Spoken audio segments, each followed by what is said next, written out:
بسم اللہ الرحمن الرحیم 1520 قبل از مسیح میں فرعون بادشاہ منفتح کی حکومت تھی۔ وہ ایک ظالم، جابر اور خدائی کا دعویٰ کرنے والا بادشاہ تھا۔ اس کے دور میں بنی اسرائیل کی قوم غلامی کی زندگی گزار رہے تھے۔ وہ بنی اسرائیل جو حضرت یوسف علیہ السلام کے عزیز مصر ہوتے ہوئے مصر آ گئے تھے، اور حضرت یوسف علیہ السلام نے اس وقت کے فرعون ریان بن ولید سے بنی اسرائیلیوں کے لیے ایک خاص زمین لے رکھی تھی۔ لیکن آہستہ آہستہ جیسے جیسے وقت گزرتا گیا تو بنی اسرائیل مصر میں خوب پھلے پھولے، لیکن آنے والے فرعونوں نے اس قوم کو کوئی عزت نہ دی، بلکہ ہر طرح کا نیچ کام بنی اسرائیل سے کروایا جاتا، اور مصر میں موجود قبطیوں کے گھروں میں بنی اسرائیل غلاموں کی شکل میں موجود تھے۔ بنی اسرائیل دین ابراہیمی پر قائم تھے، اور انہوں نے فرعون کو سجدہ کرنے سے بھی انکار کر دیا، جس سے فرعون منفتح بنی اسرائیل سے بہت ناراض تھا اور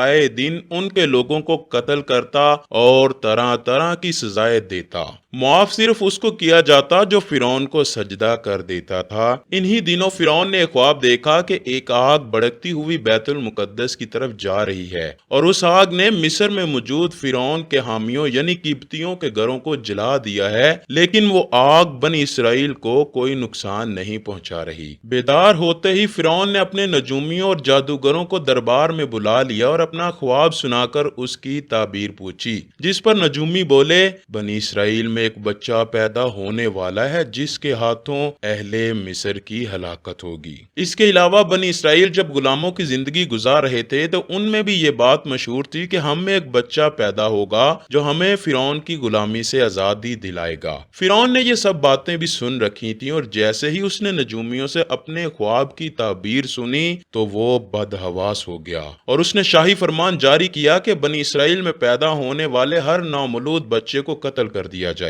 فرعون کے سپاہی ہر اسرائیلی کے گھر پہنچے اور ان کے نومولود بچوں کو قتل کر دیا گیا۔ اس کے بعد فرعون نے ایک اور شاہی فرمان جاری کیا کہ بنی اسرائیل کی جتنی بھی عورتیں حمل سے ہیں ان کے حمل گرا دیے جائیں، اور آج کے بعد بنی اسرائیل کے لوگ اپنی بیویوں سے ہم بستری بھی نہیں کریں گے۔ چنانچہ فرعون کی فوج دائیوں کو ساتھ لے کر ہر گھر میں گئی۔ پہلے دائیاں ہر عورت کو چیک کرتی، جس کے بارے میں بتاتی کہ یہ حمل سے ہے، تو فوجی بڑے ظالمانہ انداز سے ان کے پیٹ پر ٹانگیں مار مار کر حمل کو ضائع کرتے۔ پھر وہ مبارک گھڑی آ گئی کہ جب حضرت عمران نے اپنی بیوی سے فرعون کی پابندی کے باوجود صحبت کی، اور حضرت موسیٰ اپنی والدہ کے شکم اطہر میں آ گئے۔ اسی وقت فرعون کے نجومیوں نے بتا دیا کہ بچہ اپنی ماں کے پیٹ میں آ چکا ہے۔ فرعون بے قرار ہوا اور چلا اٹھا کہ کس نے میرے حکم کی عدولی کر کے ہم بستری کی ہے۔ چنانچہ اس نے دائیوں کو ہر اسرائیلی کے گھر بھیجا، اور مسلسل 9 ماہ تک فوج اور دائیاں ہر گھر میں جاتی رہیں، لیکن کسی عورت پر ان کو حمل کے آثار نہ ملے۔ علامہ ابن کثیر لکھتے ہیں کہ یہ حضرت موسیٰ علیہ السلام کا پہلا معجزہ تھا کہ اللہ پاک نے ان کی والدہ پر حمل کے آثار ظاہر ہی نہ ہونے دیے، جیسے کہ ہر عورت پر ہوتے ہیں۔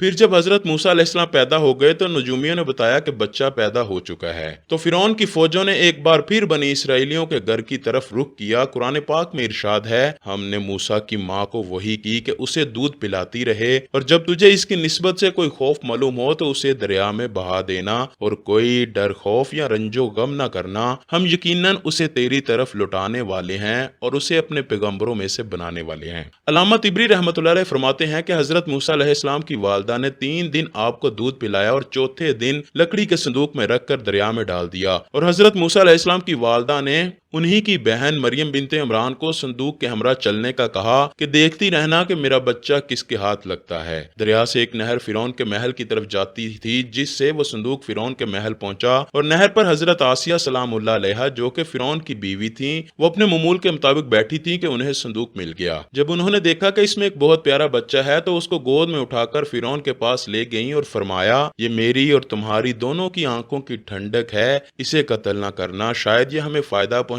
یا ہم اسے بیٹا بنا لیں۔ فرعون نے نہ چاہتے ہوئے بھی اس بچے کو اپنے گھر میں اپنی بیوی کے کہنے پر رکھ لیا۔ اب ہر دائی نے حضرت موسیٰ علیہ السلام کو دودھ پلا کر دیکھ لیا، لیکن حضرت موسیٰ علیہ السلام نے کسی سے دودھ نہ پیا اور مسلسل روتے رہے۔ یہ دیکھ کر حضرت آسیہ سلام اللہ علیہا بہت پریشان ہوئی کہ اب کیسے اس بچے کی بھوک کو مٹایا جائے۔ قرآن پاک میں ارشاد ہوا، اور ہم نے پہلے ہی سے اس پر دائیوں کے دودھ کو حرام کر دیے تھے۔ حضرت موسیٰ علیہ السلام کی بہن مریم یہ سب دیکھتی رہیں، بالآخر وہ کہنے لگیں کیا میں تمہیں ایسا گھرانہ نہ بتاؤں جو تمہارے لیے اس بچے کو پالیں اور اس کی خیر خواہی سے پرورش کریں؟ حضرت آسیہ نے جب اجازت دی تو حضرت مریم اپنی والدہ کو لے کر محل میں آ گئیں، جنہوں نے آ کر اپنے بیٹے حضرت موسیٰ علیہ السلام کو دودھ پلایا۔ اس طرح یہ بچہ جس کے ڈر سے فرعون نے ہزاروں بچے قتل کروائے تھے وہ اسی کے محل میں پروان چڑھنے لگا۔ ایک دن فرعون نے حضرت موسیٰ علیہ السلام کو گود میں اٹھا رکھا تھا کہ انہوں نے فرعون کے منہ پر تماچا دے مارا، جس پر فرعون کو غصہ آیا اور اس نے کہا یہ کوئی عام بچہ نہیں، یہی میرا دشمن ہے، اب تو میں اسے قتل کر کے ہی چھوڑوں گا۔ حضرت آسیہ سلام اللہ علیہا کہنے لگی ٹھیک ہے ابھی دیکھ لیتے ہیں یہ بچہ کتنا عقل مند ہے۔ انہوں نے ایک تشت میں ہیرے جواہرات، دوسرے میں جلتے ہوئے انگارے رکھ دیے اور حضرت موسیٰ کو زمین پر چھوڑ دیا کہ اگر یہ بچہ عقل مند ہوگا تو ہیرے جواہرات اور یاقوت کو چن لے گا۔ لیکن حضرت موسیٰ نے اللہ کے حکم سے انگارے کو اٹھایا اور اپنی زبان پر رکھ لیا۔ فرعون کو یقین ہو گیا کہ یہ وہ بچہ نہیں ہے۔ پھر حضرت موسیٰ جب جوان ہوئے تو فرعون کے لے پالک ہونے کی وجہ سے ان کا بہت رعب اور دبدبا تھا، لیکن حضرت موسیٰ یہ جان گئے تھے کہ وہ فرعون کے حواری یعنی قبطیوں میں سے نہیں ہیں بلکہ ایک اسرائیلی ہیں، تو جب بھی کہیں کوئی بنی اسرائیل پر ظلم کرتا تو آپ اس کو ضرور روکتے۔ اسی طرح ایک دن ایک قبطی ایک اسرائیلی کو مار رہا تھا، جس پر حضرت موسیٰ نے اس کو روکا لیکن وہ باز نہ آیا۔ اس پر حضرت موسیٰ علیہ السلام نے اس کو ایک مکہ مارا تو وہ اسی جگہ مر گیا۔ یہ بات جنگل کی آگ کی طرح مشہور ہوئی تو فرعون نے حضرت موسیٰ کی گرفتاری کے لیے فوج کو حکم دیا۔ قرآن پاک میں ارشاد ہے اور ایک شخص شہر کی پرلی طرف سے دوڑتا ہوا آیا اور بولا موسیٰ شہر کے رئیس تمہارے قتل کا مشورہ کر رہے ہیں، بس تم جلدی سے یہاں سے نکل جاؤ، میں تمہارا خیر خواہ ہوں۔ حضرت موسیٰ علیہ السلام وہاں سے نکل کھڑے ہو کر کہنے لگے اے پروردگار مجھے ظالموں کے گروہ سے بچا لے۔ حضرت موسیٰ علیہ السلام کی کئی روز کی مسافت کے بعد مدین پہنچے، جہاں انہوں نے کنویں پر مردوں کا رش دیکھا اور دیکھا کہ دو لڑکیاں اپنے جانور لے کر کھڑی ہیں کہ مرد کنویں سے جائیں تو وہ اپنے جانوروں کو پانی پلا سکیں۔ آپ نے ان لڑکیوں کے جانوروں کو پانی پلایا۔ وہ لڑکیاں حضرت شعیب علیہ السلام کی صاحبزادیاں تھیں۔ جب انہوں نے گھر پہنچ کر حضرت شعیب کو سارا واقعہ سنایا تو حضرت شعیب نے کہا کہ جاؤ اس نیک انسان کو اپنے گھر لے آؤ۔ اللہ پاک قرآن میں فرماتا ہے جب وہ ان حضرت شعیب کے پاس آئے اور ان سے اپنا سارا حال بیان کیا تو انہوں نے کہا اب کچھ خوف نہ کرو، تم نے ظالم قوم سے نجات پا لی۔ ایک لڑکی بولی ابا جان ان کو نوکر رکھ لیجئے، کیونکہ بہتر نوکر جو آپ رکھیں وہ ہے جو توانا اور ایمانت دار ہو۔ انہوں نے موسیٰ سے کہا میں چاہتا ہوں کہ اپنی دو بیٹیوں میں سے ایک کو تم سے بیاہ دوں، اس شرط پر کہ تم 8 برس میری خدمت کرو اور اگر 10 سال پورے کر دو تو وہ تمہاری طرف سے احسان ہے، اور میں تم پر تکلیف ڈالنا نہیں چاہتا، تم مجھے انشاءاللہ نیک لوگوں میں پاؤ گے۔ پھر حضرت موسیٰ علیہ السلام نے حضرت شعیب علیہ السلام کی صاحبزادی سے شادی کر لی اور 10 سال تک انہی کے پاس رہے۔ 10ویں سال حضرت موسیٰ علیہ السلام اپنی والدہ، بہن اور بھائی سے ملنے کے لیے مصر کے سفر پر روانہ ہوئے، جہاں راستے میں کوہ طور پر آپ علیہ السلام پر وحی نازل ہوئی، جہاں پر اللہ نے آپ کو مختلف معجزے عطا کیے، جن میں عصا کا سانپ بن جانا، آپ کے ہاتھ کا چاند کی طرح چمکنا وغیرہ۔ اور پھر اللہ پاک نے حضرت موسیٰ کو حکم دیا کہ فرعون کے پاس جاؤ اور اس کے خدائی کے دعوے کو رد کرو اور وہاں لوگوں کو تبلیغ کرو، توحید کی دعوت دو۔ حضرت موسیٰ علیہ السلام مصر پہنچے اور لوگوں کو بتایا کہ میں اللہ کا رسول ہوں اور تم لوگوں کو دعوت دیتا ہوں کہ اب سے صرف ایک اللہ کی عبادت کیا کرنا۔ اس کے بعد فرعون کے محل میں مشہور واقعہ پیش آیا جب حضرت موسیٰ کے عصا مبارک نے اژدہا بن کر جادوگروں کے سب سانپوں کو کھا لیا۔